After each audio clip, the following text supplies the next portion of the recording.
there's so many things involved: monetary policy, economics, finance, cryptography, computer science. There's so many things there.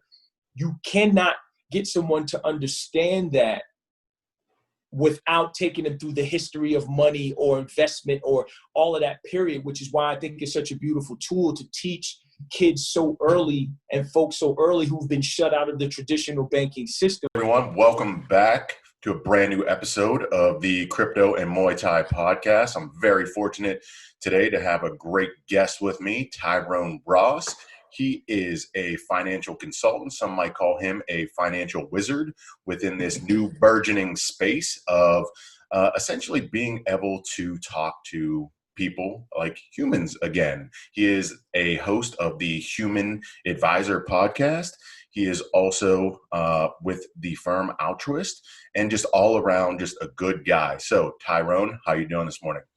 I'm well, man. Thank you for having me. I am one of your biggest supporters of your work and what you do. So this is an honor. So let me start off by saying thank you for making me smart because I'm not.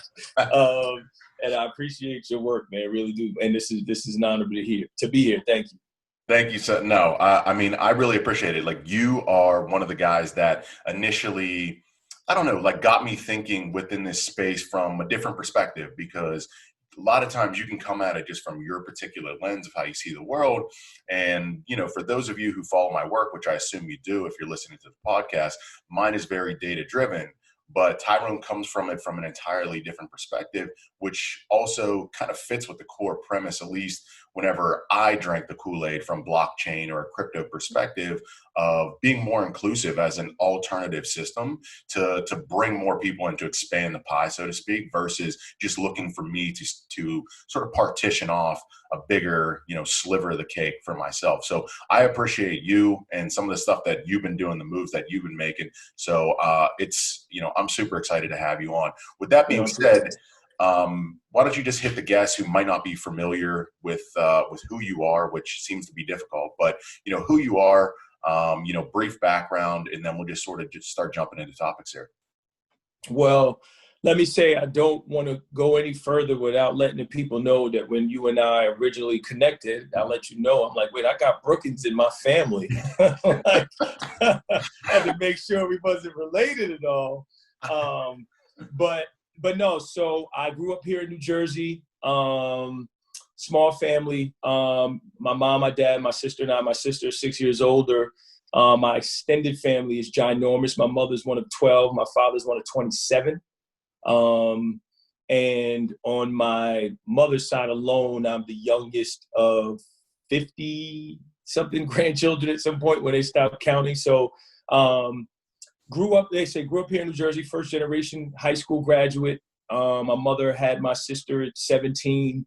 My dad came to this country from Guyana, and they kind of pieced together a life of stress and struggle and hardship, but also one of love, one of appreciation, one of commitment and hard work. So I'm an amalgam of all of those things. But in high school, again, I was very lucky to graduate high school thanks to my high school coach, and kind of guided me to a sport that I didn't want to participate in, which was track at all, and found a gift.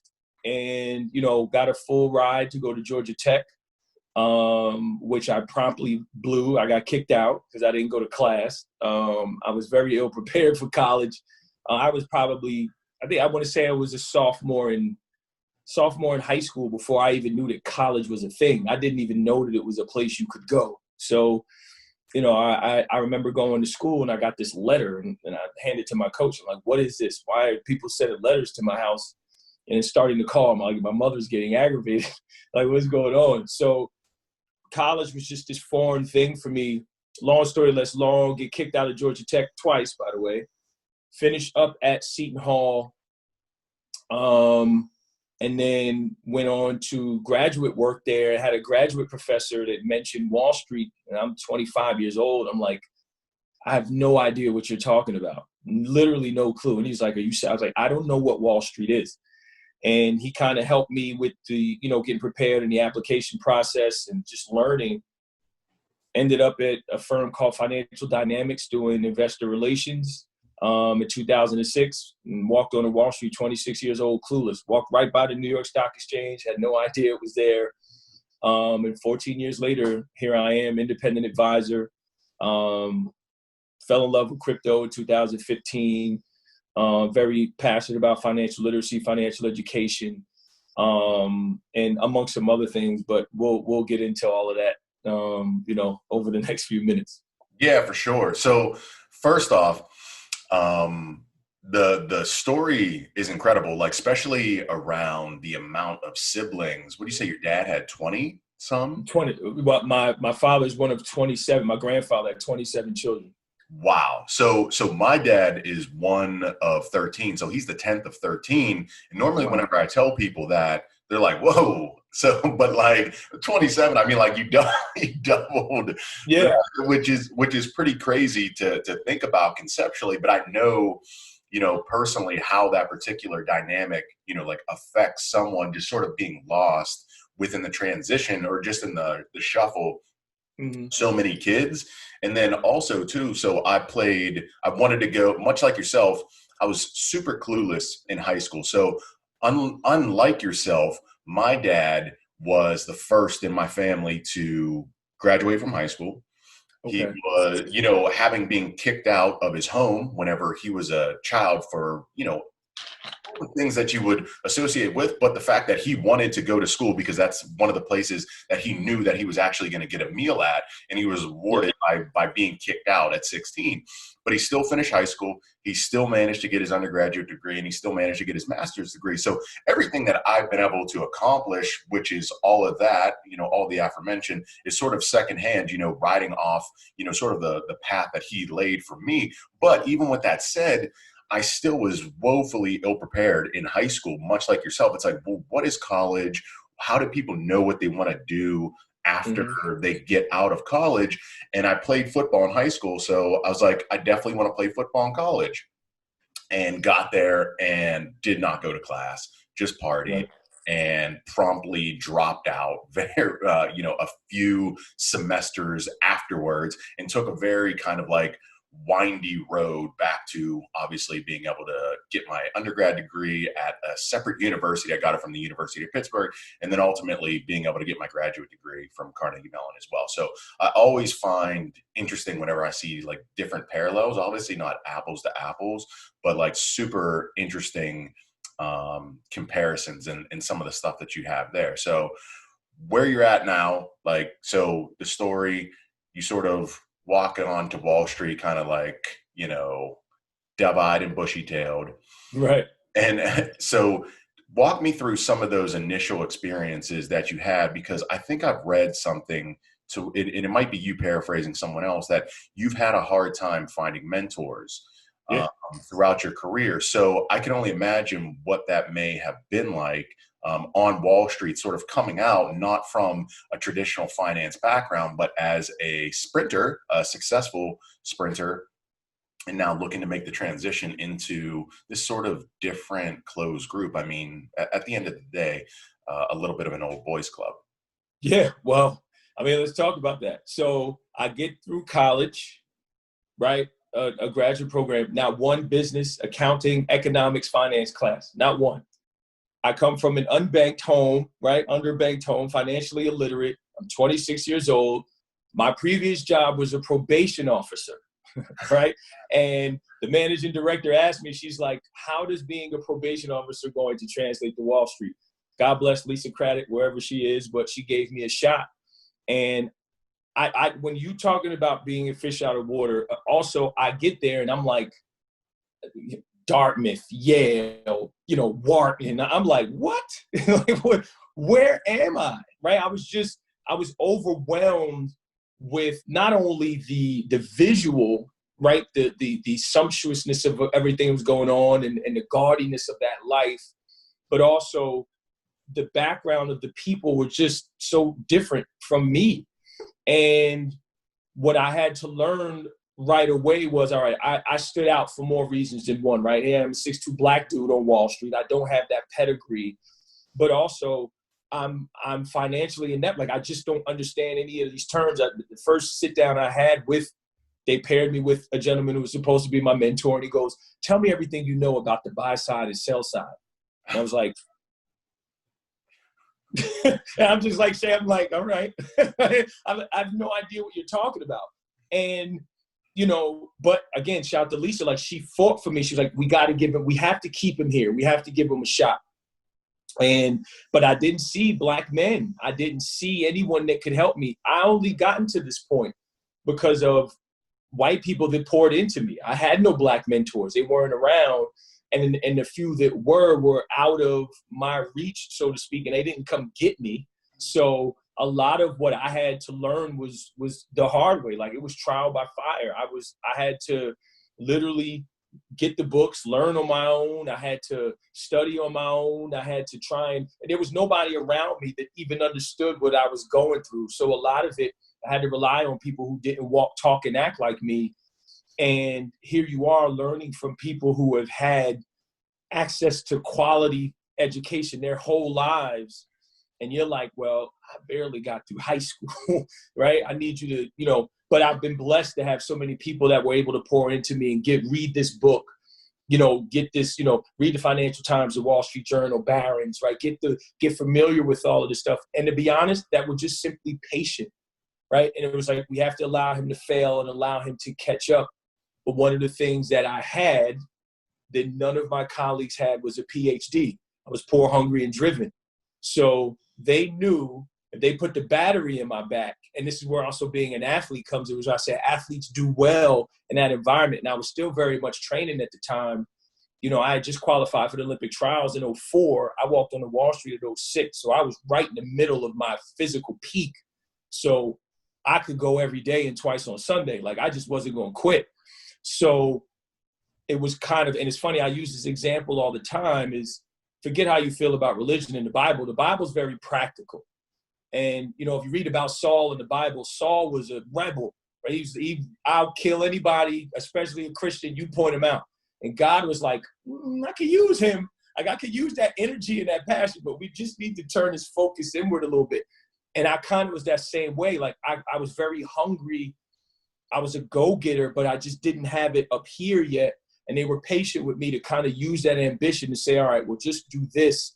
So I've had great mentorship and ultimately sponsorship when I got to Merrill, right? My current mentor was at Merrill. He turned into a sponsor. It was like, all right, you've had some mentorship to get here, but now I want to sponsor you. I need to put some resources behind you so that you can reach your full potential. And that's why I'm big on that graduation of that, right? Of a vision, an advocate, a mentor, a sponsor. Got you. So you touched on two extremely interesting points there, and I'm going to just say them. We'll pursue one, and then we'll go back to the other one, just so that we don't sort of forget about. So that sort of progression that you talked about, from mentorship to sponsorship. So I myself have been plagued by, the inability to find, solid mentors throughout my career, much like yourself as well, for a variety of the same exact reasons that you sort of articulated prior. With that being said, I mean, you hit on something that I think is very true, but also unfortunate at the same exact time, is if there are individuals of color that are, in a position that can help out or be mentors, or maybe have been there, done it, and have the t-shirt, you've got to go seek them out. And typically they're out of your reach. It's almost as if, like, I don't have time to sort of waste on that. I'm a little bit too busy type mentality. And it's truly unfortunate, because it's like, I know you did not get to where you're at by simply, bootstrapping yourself, so to speak. 100%. 100%. I always find that very frustrating. But with that, it's like, you talked about that path that you have, and obviously you seem like someone that, it's like, do as I do, not do as I say. So how have you used that experience and sort of that framework to sort of guide and give back a little bit to maybe some other people of color, or maybe even not of color, that, are in need of that mentorship, that might be looking to break into this particular business? Yeah, so that's a great question, because one of the things that I promised myself, if I ever got to where I am now, that I would never use a gatekeeper for somebody to have to get to me. I wouldn't create this wall, right? And people are like, oh, Tyrone, you're going to be burned out. I'm like, talk to my parents about burnout, right? I'll be okay, right? I always make myself available, especially for Black males, but anybody that wants to reach out and like, how'd you do it? How'd you get to where you are? Because I realized how hurtful that was for me to see. I see myself and I can't even reach out and touch you. And like, you see me over here and I'm like, can I ask you, and all right. It's so hurtful. And it's like, Oh, it's almost degrading, because you're yes. like, come on, man. Yeah. Like what, like what's up? Like, I know, again, like, not to detract from the story, but like 100%, it's hurtful. That's the only way to describe it, is it is super hurtful. Yeah. And again, right, there's a saying that, I know it's used a lot in the Black community, is that, it's usually family first, right? Family is the one, right, that, they'll put the knife in your back first, right? And it was just hurtful to see. And I experienced that repeatedly. And I couldn't understand why. But again, I kept pushing and kept growing. So I was like, you know what? I never want to be that. I never want to get a platform and then you reach out and I'm like, I'm not doing your podcast. You're not, you ain't Pomp. You're not Patrick O'Shaughnessy. You're not. No, I'm doing every podcast. I'm taking every call, because when I didn't have that, right? And you may spark the mind. You may find that person. You may give them hope. And I love when young men reach out and say, I listened to you on this podcast, or like, oh my God, it's super inspiring. How do I become you? How'd you do it? How'd you persevere? And that's my responsibility. Too many of us get here and turn our back on our own. And that's not and that's the part of us getting more opportunity that needs to be addressed, right? And this retention issue that they talk about. Well, when we get Black and brown employees, we need to retain them. Sure. But the Black and brown employees that already work there, hopefully, how about they open their arms to them and be like, well, let me help you walk you through this labyrinth of what corporate America is. And I just didn't get that. So I try to be very open. I try to respond to every message, every email, and try to be an example. I've been giving back to, the inner city community and the Black community for 18 years, right out of college, 22 until now. I've been giving my all, and doing everything that I can. Again, whether it was as a social worker, youth worker, probation officer, whatever, and even now, as a businessman and as an advisor, I give back and I make sure I go to the most impoverished, desolate areas where they feel that people don't care, because they need to see me. They need a vision of what it is that they can be. So I took that, and my mother raised me and my sister to be givers. I'm just like that anyway. I have my mother's heart. Sometimes, unfortunately, I have my mother's heart, but I always wanted to be an example. And I don't care. I can end up being worth $10 billion and the most, notable person. I will never create a barrier between me and somebody who wants to reach out to me or have a question. I just refuse to do it. I just won't. Like, that's why I'm like, I don't use Calendly links. No disrespect to anybody that does. I don't have an assistant and all that, but I'm just like, you want to reach me, reach out, right? And I'll answer it. And there may become a time in my life when I use those things, but and my mother will say it, don't ever get that high on yourself, right? Don't ever smell yourself that much. She says that you're not that important, right? You're always my son. And I keep that. And I will always keep that. Like, I'm just not going to be that, well, you got to go through 3 people to get to me. No, text me, DM me, call me, right? If you didn't get to me, it's simply because I didn't see it. Got you. And I can't even express like how important it is that we have individuals like you, and multiply you at the end of the day. So, I mean, for me, unfortunately, I've probably taken a little bit more of my father's heart versus my mother's heart. So there's a little bit of less like softiness in there, but like Right. I am a firm man of like, do as I do, not do as I say. And I always look at those individuals who sort of turned their nose down, and not just individuals of color, but even, anyone that was at the Oh top. yeah. That's someone that was just trying to come up, like starting from where they obviously started at however many years ago, as weakness. It's like, why would you kick them down? It's like, well, you've got to cross a certain barrier to be able to get to me, to have a conversation, to make it worth my time. And I just always looked at that as just such a sign of weakness, and also a sign of like character as well. And even if people are looking at it straight from like an economics perspective, as Ray Dalio said, you're looking at first order consequences versus like Yep. second and third order. Mm-hmm. So it's like, can this individual enrich me right now? No, but who knows? The same exact way where you had the people who stuck up for you at the beginning of your career, if they looked at first order, been like, get this guy out of here. He doesn't know what the hell he's talking about, doesn't have the pedigree. It's like, but now look at you, second, third order consequences where you're going to get paid off even in ways that you haven't even remotely begun to think of, Mm-hmm. So I can't sort of stress that enough, and sort of like applaud everything you're doing. Appreciate that. That means a lot. So you also touched on something prior as well, talking about, you did not have the pedigree, but you're a high level athlete and you had the work ethic, and saying how that translates very well. Athletes especially from a high level, translate very well to the business world. So 100%. Let's talk a little bit about that. Because obviously, I mean, the name of the podcast is Crypto and Muay Thai. So I was never at the high level that you were at in terms of whenever I was fighting many, many years ago in Muay Thai. But I know about that feeling. And I think everyone should have that feeling of like suffering in some particular capacity, and also getting whooped from time to time, whether that's on the track, or whether that's in the ring, and how that translates not only strength of growing, of learning how to push through adversity and uncomfort, but also humility from time to time, because you're going to need that, or else, the world is going to humble you in ways that are not going to feel so comfortable. So talk me through that, and then talk me through how, your experience, helped you, but how you see other, former athletes, whether high level or not, translate that same exact work ethic into success within the business realm.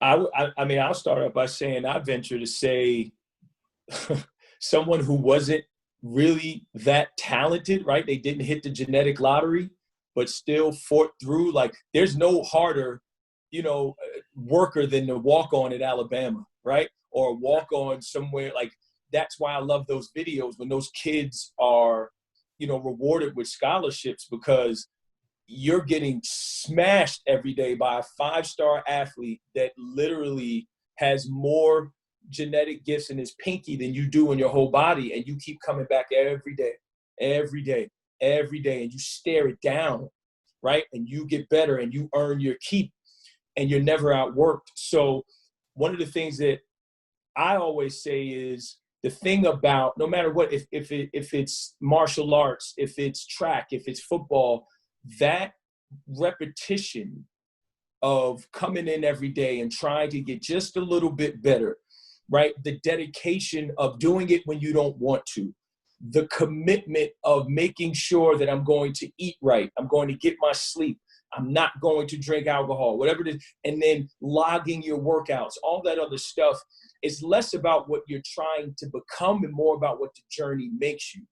I will never be an Olympian, and it breaks my heart, because that's what it is that I wanted to do, and I've almost committed suicide over it. But what I realized, what that journey made me now, is an absolute animal, because of the fight that I have, right? Because you're going to learn fight one way or the other in life. An actual fight, which most people don't fight, a fight to achieve something very difficult in your life, and then just to fight from, maybe it's your circumstances. And I've been blessed that I've had the circumstance fight, where you got to come from nothing, and then the fight also from fighting for my dream. And then also in the sport where you can't hide. I can't hide with 10 other people, right? It's just me. You get whooped, everybody saw it. You were in lane 4. You got worked. You know what I'm saying? So so that grit, that determination, that grind. And again, when you are 16 years old, when I decided like, oh, I wanted to be an Olympian, I didn't know what I was signing up for. I just want to be that. And then when I realized what I had to become to even make that a reality, I had to strain every bit of physical, mental gifts that I had to even qualify. God, I would only imagine what it take to get there. So now when I take that into the workplace, it's the hard that they said was Wall Street, like these 12-hour days or whatever. And I'm like, well, there were days when I got up at 3:30 to be done training by 4:30 in the morning, to catch a 5 o'clock train, to go work all day, to come home and train again, right? Training in all types of weather. Making sure that I would literally count the steps that I had taken in the day to make sure I didn't go over a certain amount of steps to save my legs, right? Before Fitbit, right? Like all of these things, I would have multiple journals logged of my macros and all this other stuff. And anybody that knows me, I'm greedy. Dieting for me is tough, but, so that discipline, that regimen, bringing that into business, you are completely an outlier. You cannot be looked at in the same light as somebody who didn't have that same training, which is why I implore all, like, find an athlete. I don't care who it is, right? And again, their level doesn't matter to me, but just that fight and that grit and that determination. And again, that ability to put a lot of work in, cram in a lot of work for a little bit of light, right? It's like you train hours to go on a track and run for 10 seconds or 20 seconds or 40 seconds. It's crazy. And you're like, man, I put in all these hours for, 2/10 of increase, but you're like, but that's the beauty of coming every day and training and getting better. So for me, it's just been something that I lean on. I know when other people meet their pain, that's when I'm going to meet my pleasure.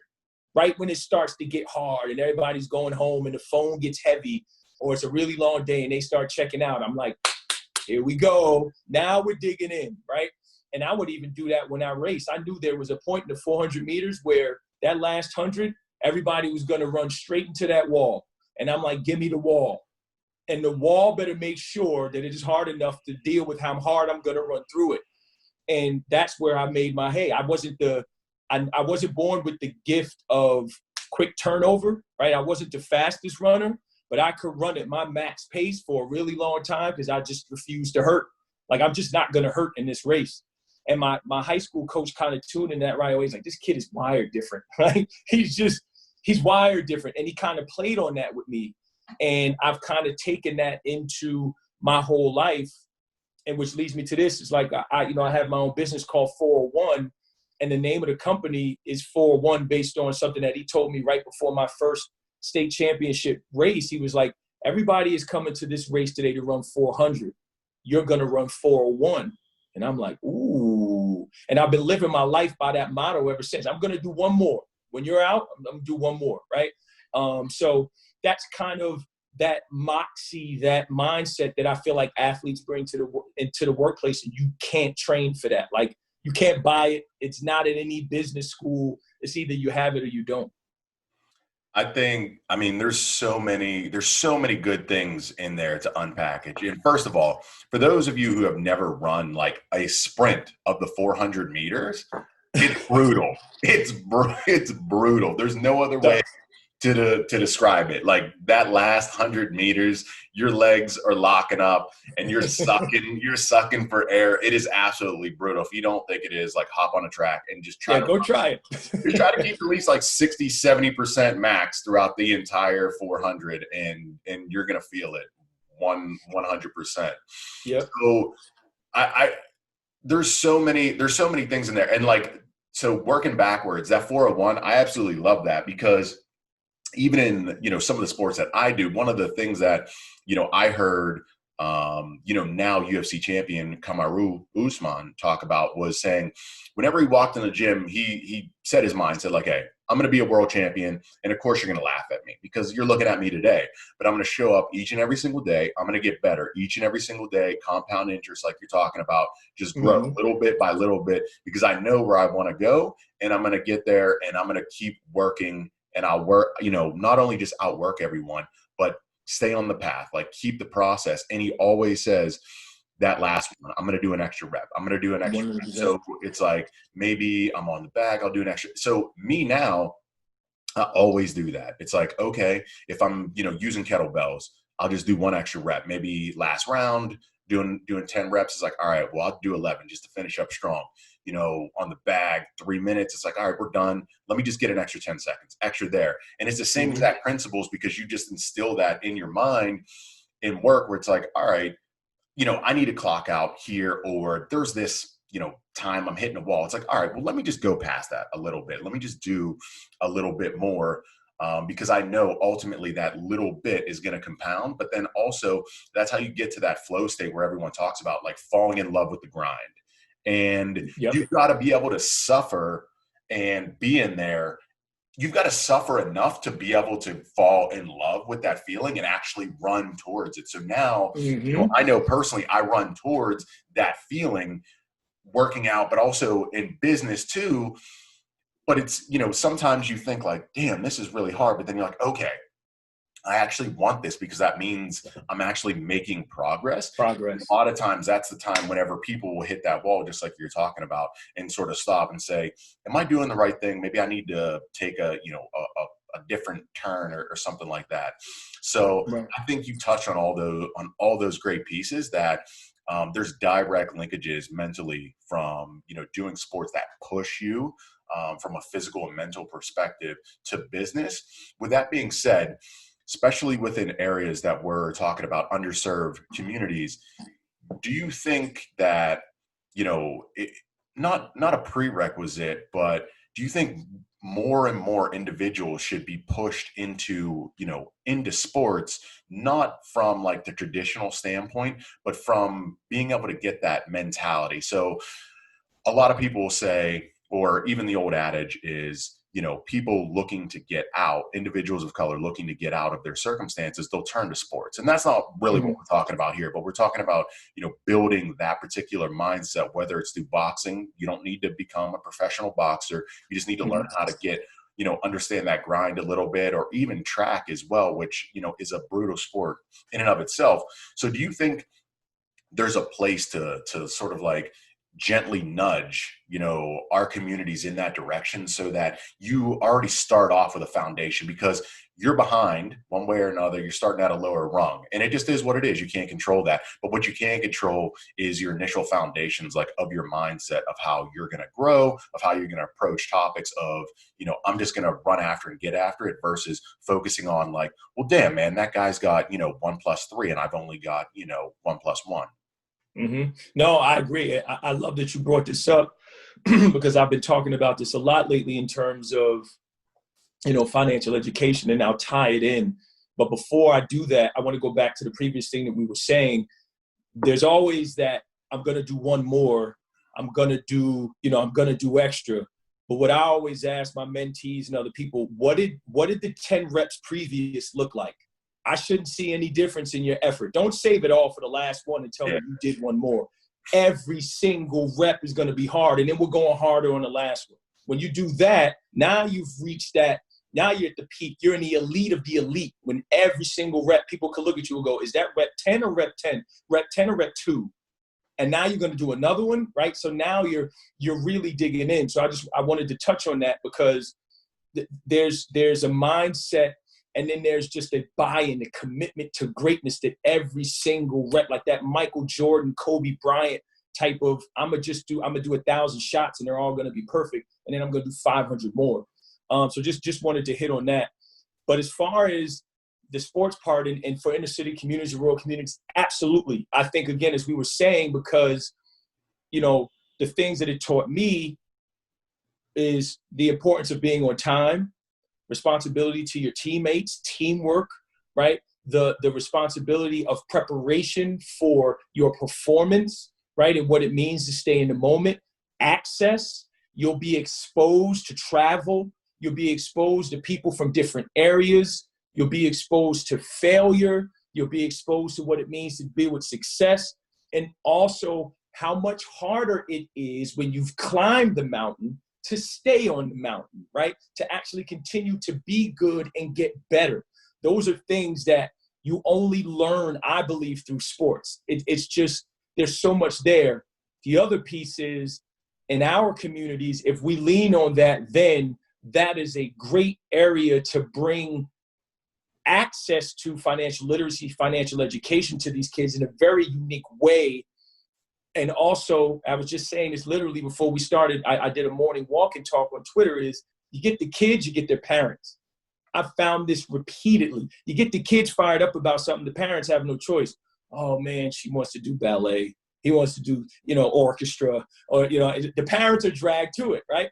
And I'm saying, it's like my parents didn't know anything about track or whatever, but they turned into track parents, right? Shout out to all the track parents who spend 4 hours at a meet to watch their kid run for 1.5 minutes total, right? So you get the kids, the parents they're dragged to whatever it is the kids have an interest to, because that's what it means to be a parent. You just have to care about what it is. What the hell is this Bitcoin thing? What is it? Shut up. What is it? Like, so if the kids have an interest in it, now the parents are dragged to that. So I feel like youth sports are a really great way. And oh, by the way, if you're in youth sports, more than likely the parents are fairly young too. So they are still building up their knowledge base, their education base, their network. So it's a really good way, that community aspect, to pull everybody in and get them to learn whatever it is that you want to learn. So I'm glad that you brought that up. One of the things that I've been talking about lately. But yeah, forget about whether you're going to be Usain Bolt. This is just something that's going to build character in you. So if you want to be a CEO one day, or you want to run your own business, these same principles, tenets, morals, and regimen that we give you here, you're going to be able to put that into every other aspect of your life, where you want to succeed, even if that means being a spouse, right? A good husband or a good wife. I couldn't agree more. You touched on, I guess, sort of our next sort of segue in talking about financial literacy, but also how maybe Bitcoin or cryptocurrencies can be some of those conduits, like those avenues for financial literacy, but also, what I call as a positive wealth transfer. So everyone looks at like transfer of wealth as negative, like government's going to tax the rich and blah, blah, blah. I look at, this sort of new paradigm of this ecosystem of Bitcoin and digital assets as it has the ability to create a wealth transfer from the old guard that are stuck in their old ways. And quite frankly, they have vested interest and want to keep things how they are. So you can't necessarily blame them from a human psychology perspective, but there's this new undercurrent, which is gradually getting more and more attention, just given the money or expected returns that are associated with it. But there's also an opportunity for, especially underfunded, underprivileged, underserved communities to get in, not at the ground floor, but at a pretty low floor. I mean, if 2011, whenever Bitcoin, kicked off, if that was, floor 0, where are we at right now? Maybe like floor 5, floor 6 or something. So there's a lot of room to run. So with that, walk me through how you initially got turned on to Bitcoin and also the digital asset space, and then just sort of, let that flow into, how you see that fitting into this community growth initiative, like being able to empower, the underserved communities there, if you see a place for it at all. I've never been more bullish on crypto, especially Bitcoin, than I am right now. I cannot stress enough. This excitement is only matched by when, again, I first found out about it and a friend of mine told me to download Bread Wallet and he sent me some Bitcoin and I'm like, what just happened? Right? Like, and then he had me send it to somebody else and I'm like, wait, stop.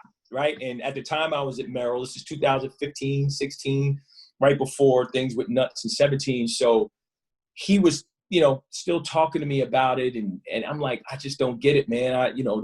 What is this voodoo you speak of? and everyone has that, right? It's like you have your 2 Bitcoin lives when you heard about it and when you actually bought in. And when you buy, and like once you see Bitcoin, you can't unsee it. Like it's not something where you could be like, you could just completely learn about it and dismiss it. It's impossible. Like something about it is going to hook you. So, and right now in the time that we're in, and that's one of the things that I talk about, the ability with DeFi and everything else, we can get into the weeds here. What that means for the unbanked in this country and all over the world is immense. I just wish people in our space would understand the power, my God. But anyway, we'll get to that. So 2015, I'm at Merrill. A friend of mine tells me about it again. He sends me some, and he puts me in this Facebook chat. And there's the smartest people ever. There's cryptographers, there's cypherpunks, there's all types of people, data scientists. And I'm in this group, and I'm like, I don't know what they're talking about. Right? The mempools and SHA-256 and all. I'm like, what is, where's the PE ratio? What am I, And I'm like, what is all oracles? And then I'm like, I'm like, they're giving each other some very terrible investment advice. I'm like, this is bad. So the light bulb went off in my head. That's where I'm going to add value, right? I'm not going to be able to sit here and dig into, right, the computer science of it all, or the cryptography. I need to know enough of that to be dangerous. But, I need to figure this out. And I read the white paper as much as I could understand and I could comprehend. And then, read Crypto Assets by Chris Berninsky and really just started to learn, watch videos, Andreas, and really dig in. But also look at, all right, well, how does this fit in the framework of me as a financial advisor? And is this an asset? And that whole thing, trying to create my framework around it. Because that's the thing, that's all you can do with Bitcoin.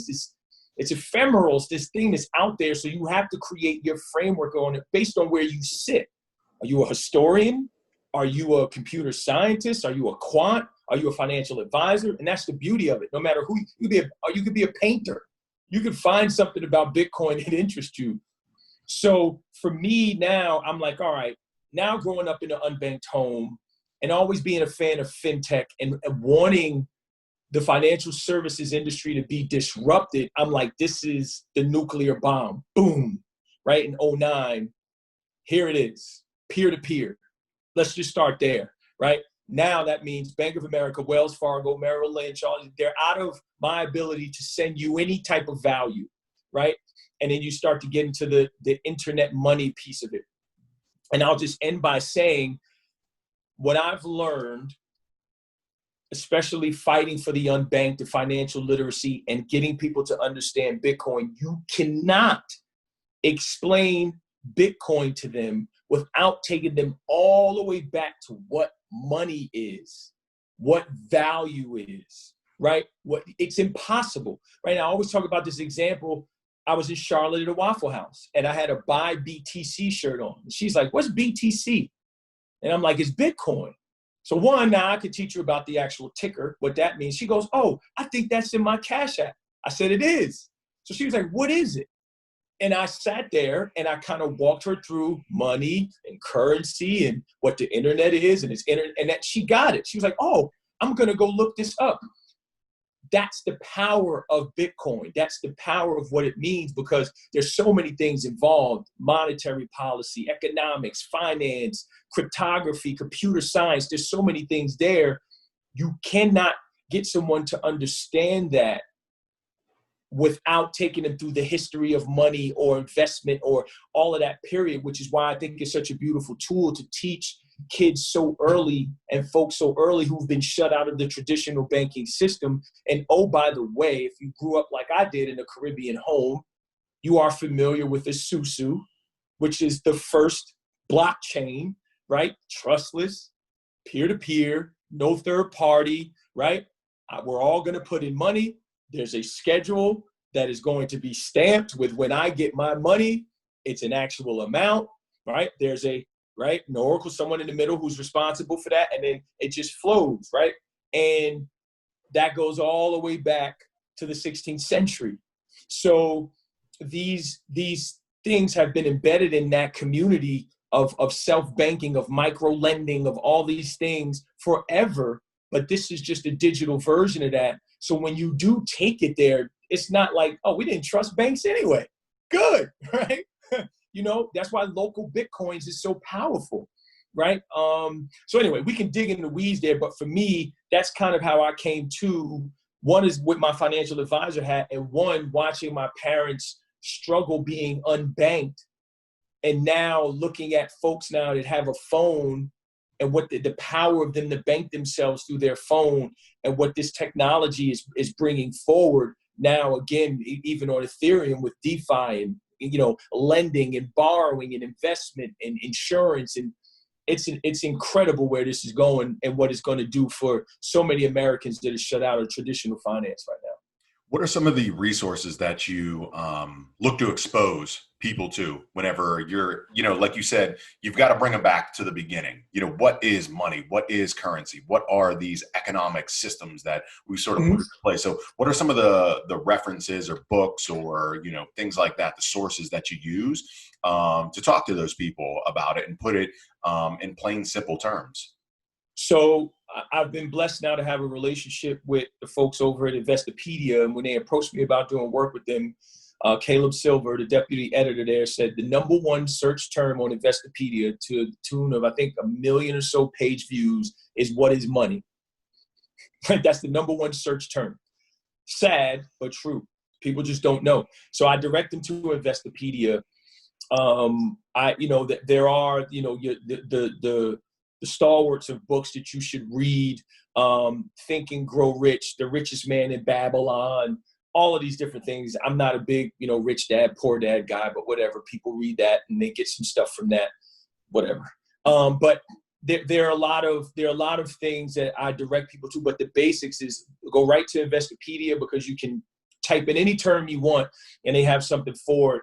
As far as in this space as books go, I tell people right away, I feel like, and it may be heresy, but I feel like Crypto Assets is going to be the intelligent investor for the crypto space, right? And even the intelligent investor right away, learn if you want to learn about money right away, right? The history of money. There's so many books, but for people that I'm talking to and on a ground roots level, it's like, just go to Investopedia, search whatever it is, and there's going to be articles there. There's videos. There's so many different things. YouTube as well. But with traditional financial media, for traditional media or financial content outlets, it's over people's head. So they really can't, I can't tell people to go to the Wall Street Journal or Barron's or Morningstar. Like, they're just not going to get it. So you can kind of scale it down. And then once they actually understand it, or here's some other resources on YouTube. Andreas does a really good job. And, Antonopoulos of making things very basic, clear, and concise. A lot of different podcasts. As well, try a mix of traditional podcasts and crypto podcasts as well. So, but the main one is Investopedia. I think The Richest Man in Babylon, I lean on a lot. Think and Grow Rich, I lean on a lot, just to get people to understand the basics of value and money, and what it means to have money, right? To transact, to save, to grow it, to transfer it, to protect it. There's a lot there. So just really start with the basic, the nuance, and then as people scale in their knowledge, there's always the next thing to hand them or show them or send them a link to, so they can continue to get educated. I think that's a perfect approach. I mean, keeping it super simple, just like you said, keeping it simple from the basic, and then as they grow, or you run into those people that are intellectually thirsty, you can hand them more and more things. You can point them to more and more complex or, different sort of references that they can continue to grow their knowledge.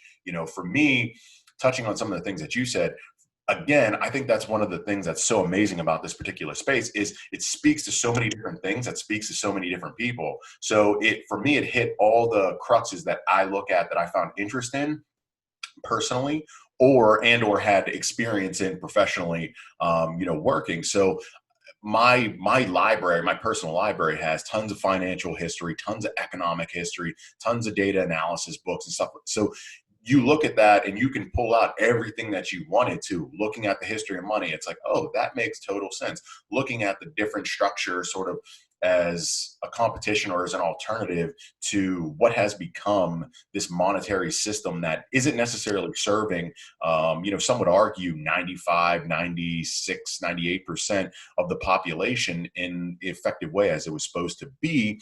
And then, it's like, how do I add value to some of this stuff that you look at there? It's like, all right, well, I'm pretty decent at numbers. I find interest in a lot of analytics that some other people might be a little bit bored by. It's like, all right, well, let me dig in and see if I can carve out a niche that might be unique to curate some content that can help people out at the end of the day. Not just the institutions, but also for me, as I, stay in this business longer and longer, it's like, I hope and want to see more and more retail people follow some of the stuff that I do from a quant perspective. And I'm gradually finding my legs as distilling it to as simple as possible, because those are the ones that are going to to use the term, get dumped on whenever there are things out there that they get excited about that, the people in this space, for better or worse, it's still a little bit Wild Westy from time to time. And, it's going to be the retailers that ultimately will suffer for it. So, I think that's what's amazing about the space is it provides everything.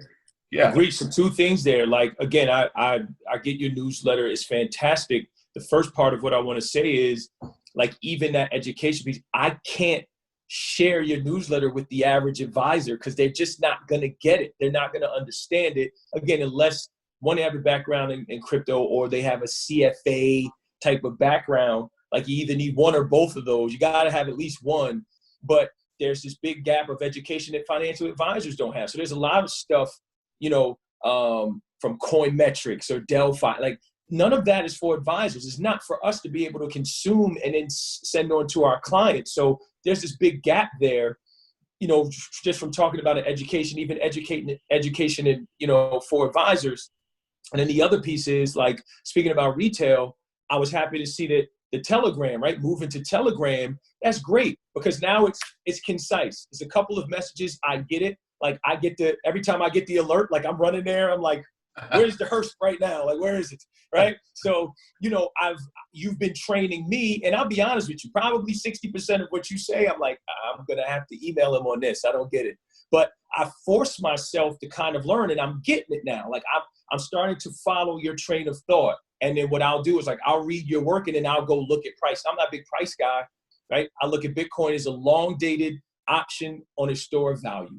Call option on the store of value. I don't care about the day-to-day price. Now I focus on reading materials about where folks like yourself think it may be going and conversations that I'm having and when I'm speaking to institutional investors. But for me, it's long, very long dated. I'm concerned about, again, looking at it from, again, is it a store of value? Is it digital gold? Is it internet money? Those narratives move depending on where people feel it should be today. But staying true to that thesis for myself, the day-to-day price movements I'm not concerned with, but I educate myself on them because here's what I do know. Fidelity Digital Assets just did a study, right? Institutional investors care about three things. I didn't really care about their interest in crypto. I know that. I talked to them. What are their concerns? Market manipulation, volatility, and the last one is fundamental value. How do we value these things? There's no framework that we can follow. Is it realized cap? Is it stock to flow? Right? Is it what you use? Like, there's so many different things. The asset managers, the folks in my seat, they don't get that. They can't follow it. It's like market cap. It's like, It stops there. And if you're trying to get them, that doesn't apply here, So when you realize now that there has to be this slow graduation of trying to create a framework for advisors, that's why I look at your work. So now, like, I'm actually doing a poolside talk later today with some institutional folks, and I have to create this framework for them using all of these things, right? The work of Coinmetrics, yourself, right? Long Hash, others, to get them to understand, well, this is how the smartest in the space look at value around crypto. Some of this may be of value to you. Even stock to flow. I'm not over the moon about stock to flow, right? It's a model. We all know how models work, but there's some of that I can take away and have a comment. Oh, okay, I get it. That helps in the gold conversation if that's how you want to framework. So, but anyway, long-winded way of saying is like, when you talk about retail, it's like, yeah, that those alerts being in the app or whatever, great. And then the education piece, how we talking about educating the average person, we are the gateway, and I say we, financial advisors, to trillions of dollars of retail assets. If we don't get it, right? Like, we need to start to understand it. And I feel like it's my responsibility to go to my community and be like, this is how you create some framework around crypto. Here's how I did it. Y'all are a lot smarter than me, so I know you can do it. Here are some things that you should look at. Yeah, I definitely wouldn't sell yourself short on the, on the intelligence piece, but that makes sense. I mean, you just even look at what's going on with Robinhood, like how that's essentially an enormous hedge fund, like the biggest of the biggest hedge fund. And it's just comprised of retailers essentially like saying like, all right, well, I'll put I'll put $1,000, a couple $100 in there and just play with it. See if I can hit a home run with some of these different things that are out there. But if you can, again, move that more towards crypto and even make it less from a speculative, standpoint, from a long-term value perspective, then there's going to be a lot of interesting things that will come out of that. And I tend to agree with you. Like, long-term, I always want to emphasize this whenever I talk to people. It's like, I'm super bullish Bitcoin and digital asset space long term. I've essentially staked my career, and reputation on it as such. I look to just add a little bit of value in terms of being able to spot some of the areas that might be opportunistic, like the local inflection points for individuals that maybe want to take some profits off the table, or maybe want to get a little bit cautious and not chase that, Venmo, PayPal pump, or the Libra last year, 2019 pump, and then ultimately buy at a 13,000, and then it's going to reverse. If they're not familiar with sort of like the ebbs and flows, just the general volatility of this particular space, but also give them an additional like data point to be maybe a little bit greedy whenever they see Bitcoin fall to a 4,000, a 5,000, a 6,000, to say, hey, historically, this is a pretty dope time to buy. And if I believe in the long-term premise of the value that it's going to attribute, not tied to stock to flow or any other sort of, long dated model, then it's like, all right, I can be a little bit more greedy in how I dollar cost average down in some of these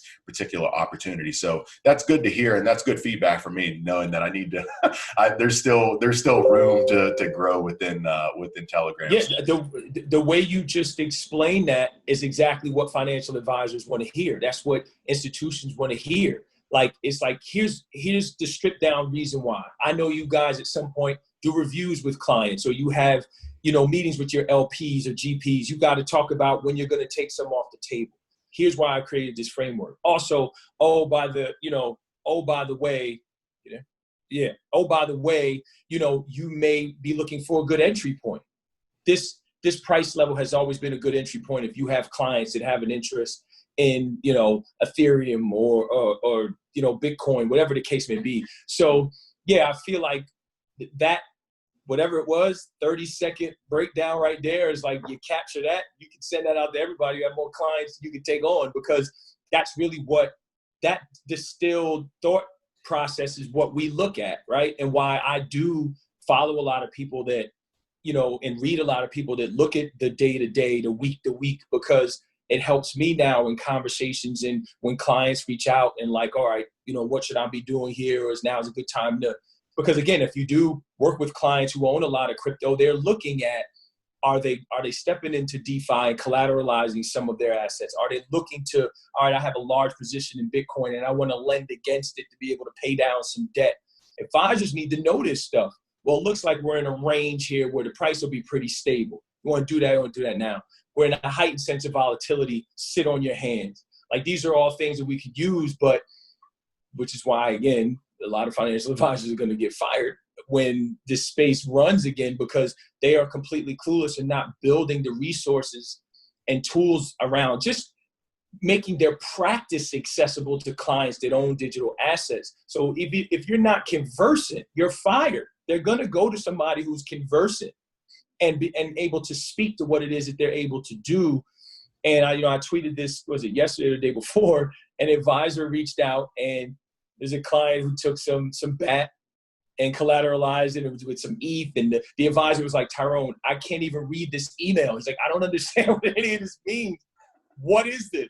So like, that's going to happen a lot more. But again, I think as they're exposed more to your work and others, I think we'll start to get, some demonstrative success here and getting advisors in the pool and growing that knowledge base for all investors.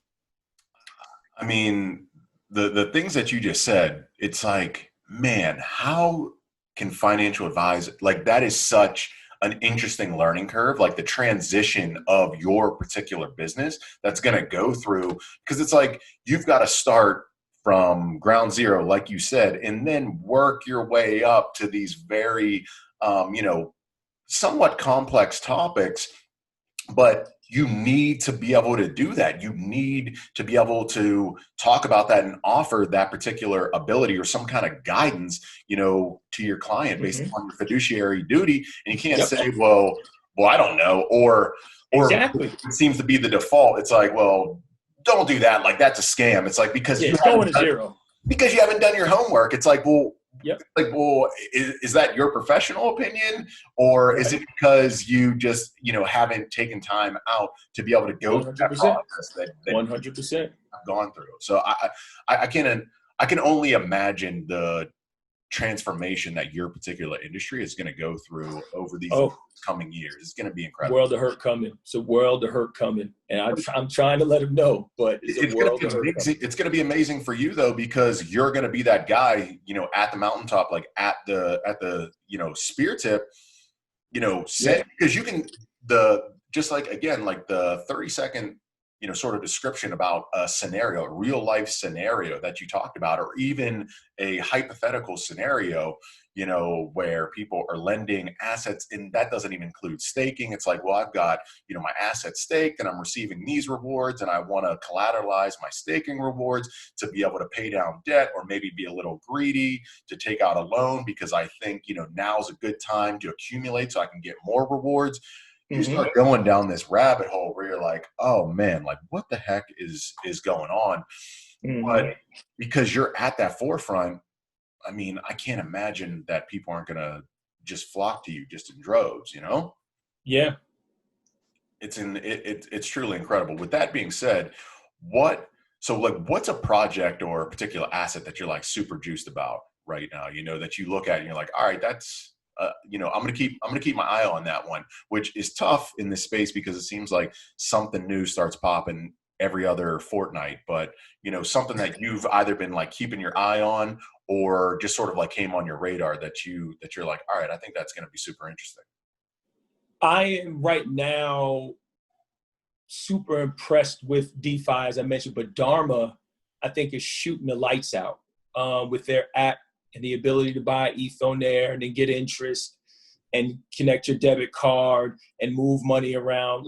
And the UX UI is incredible. I think Dharma is killing it because everyone was saying, well, you got to get the users and it has to be easy to use and it has to be beautiful. And crypto overall is missing its iPhone moment. That moment where it just simply is beautiful and easy to use and everyone's like, oh, I need it, right? It's missing the iPhone moment. Dharma is getting us closer to that just in terms of the usability and the experience. It's a very beautiful experience to open their app and their updates and everything. If I'm being a homer here, one of the things that I'm excited about that I've been working on behind the scenes is an SMA structure for financial advisors to access Bitcoin so they get off this stupid Bitcoin ETF hill that they want to die on. I feel as though and again, just simply for advisors, for retail, maybe it makes a little more sense, but for advisors, it's goofy for them to, I want a Bitcoin ETF. No, you don't. You don't understand ETFs. So you probably don't understand, Bitcoin as well. And then you're going to sell that to a client who doesn't understand either. Nice. But it's a passive strategy, right? Into a Bitcoin SMA that will work within the workflow of how financial advisors, have their everyday, right? Their background, whether it's, Black Diamond, Adapar, whatever, very easy for them to use, log into their platform, create a portfolio for a client, allocate a small position to Bitcoin, have it, be very simple, easy, trusted, secure, and not have to worry about, some of the other things they do with GBTC and some other stuff. But shout out to the folks at Grayscale. There was a good people over there. But again, not the best product for advisors. Nothing is being built for advisors. So I'm really excited about that just from a personal standpoint. But Dharma and what's going on DeFi right now, I mean, you could pick the project. Stable coins, right? Like, I want to go find a tweet. Like I was talking about stable coins a minute ago. And again, Nick Carter wants to label them as crypto dollars, right? He wants to relabel them, but the stable coin, explosion has been impressive. And what that actually means in terms of, again, locked up ETH and some of the ability to transfer value, which, Paxos, Tether, USDC, the whole deal. It's impressive what's going on with stable coins and what that's going to mean for advisors now, because now I'm an advisor. I have a client who wants to, based on the research I've gotten from your firm, the client wants to lower their position in Bitcoin. Take that position. Now there's no crypto money market.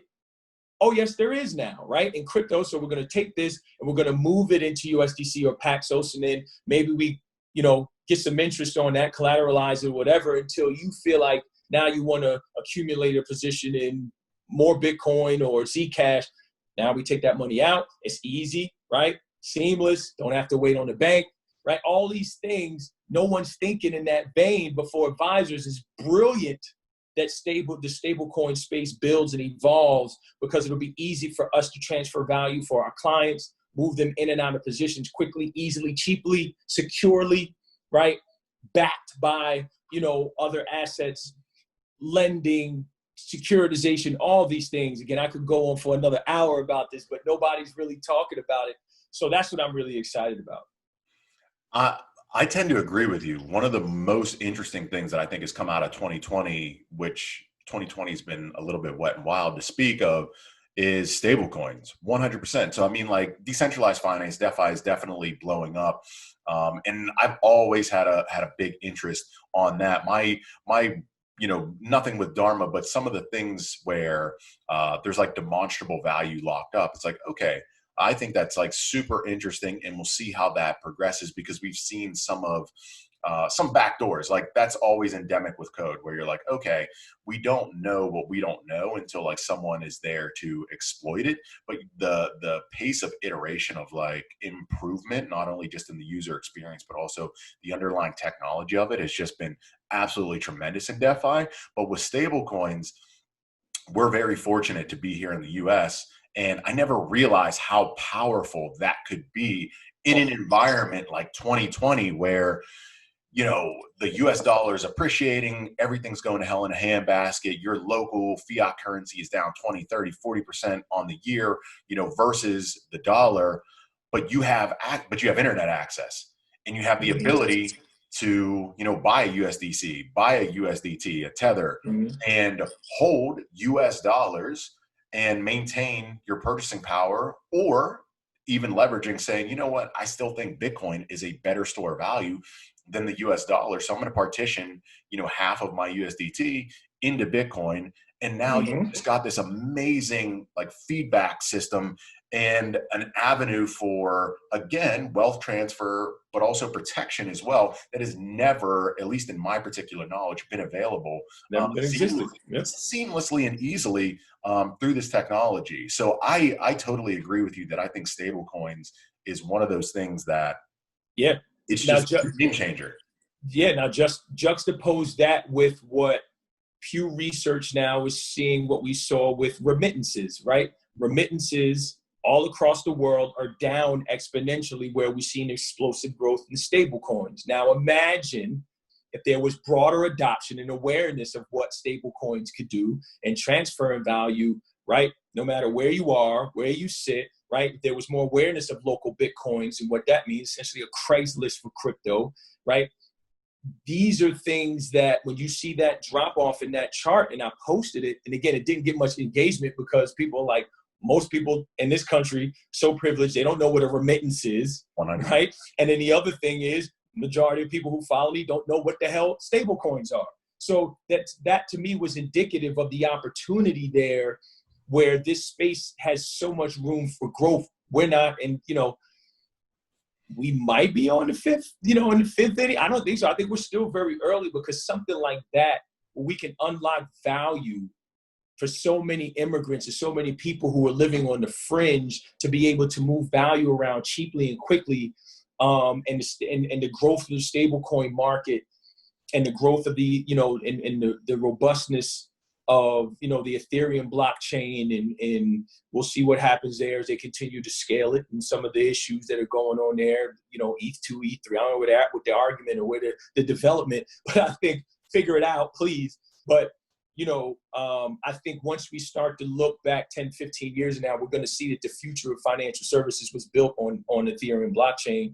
And then even what Microsoft is doing with, DID, decentralized ID, on the Bitcoin blockchain, right? There's so many things here.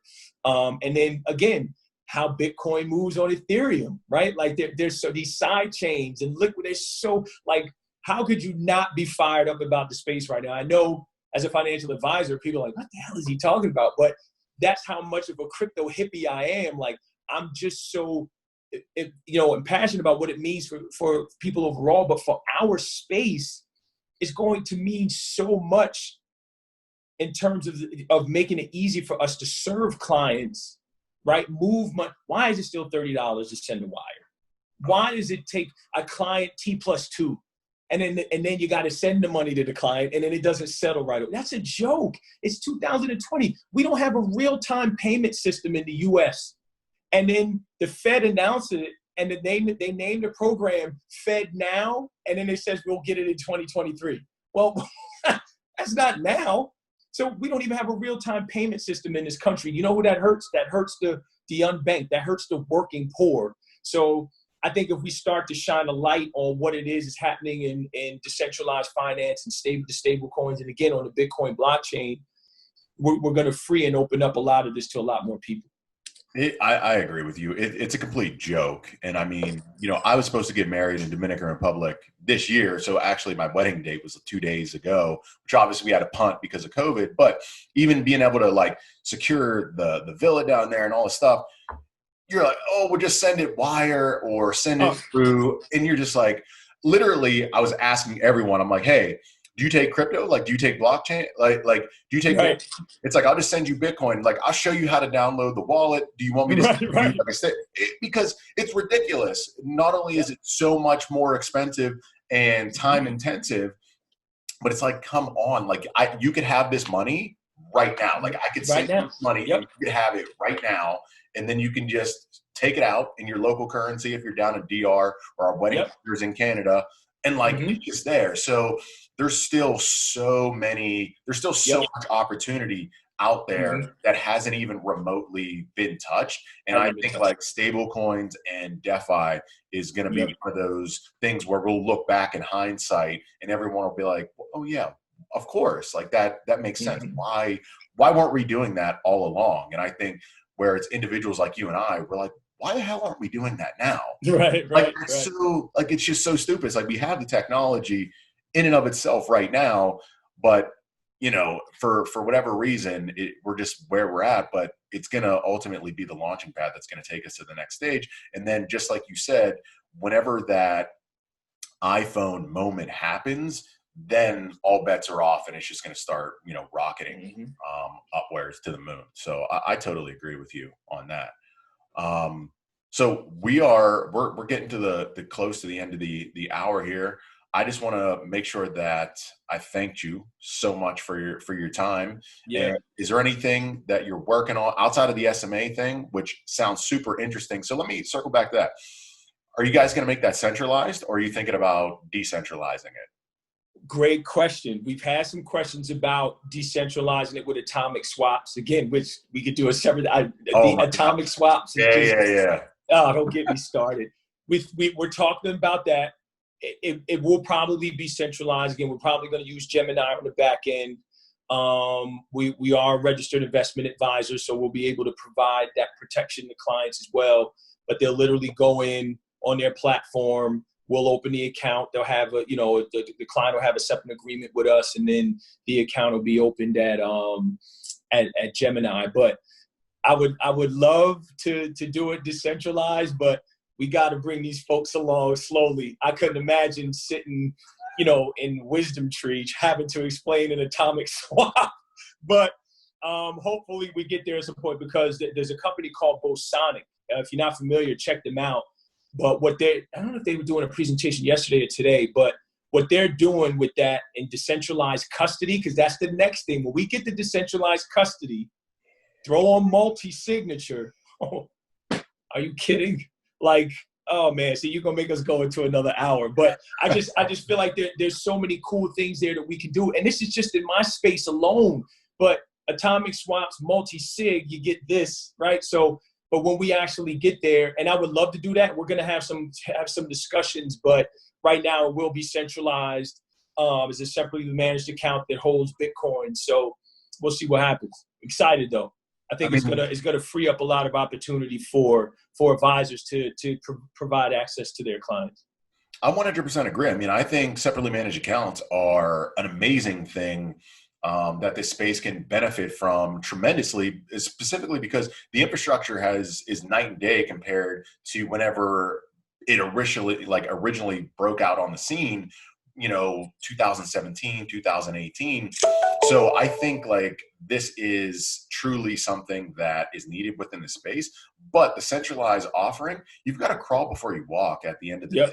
And that doesn't necessarily mean that you can't disrupt yourself down the line. So of course, whenever the learning curve gets more up to speed, but also like maybe the technology will be that simple at that point where you won't even need to talk about atomic swaps and all this other stuff. It's just like, well, here's this offering and, you just sign it. Like, I just need you to do this. And everything's just sort of handled, and sort of the notion of talking about blockchain and all this different technology, it just falls to the wayside because it's not even relevant. Like, again, talking about that iPhone moment that this space, once it hits, I mean, it's going to be a separate beast. And just to end here, it's like the power of a true digital signature. What that's going to mean: a digital signature to identify myself, a digital signature to move value, a digital signature for me to access my inheritance, a digital signature for me to transfer this insurance policy, so on and so forth. The true power of that is immense. I can't agree more. I think I've said that. I'll go back and look at the tape. I bet you I probably said it 20 plus times.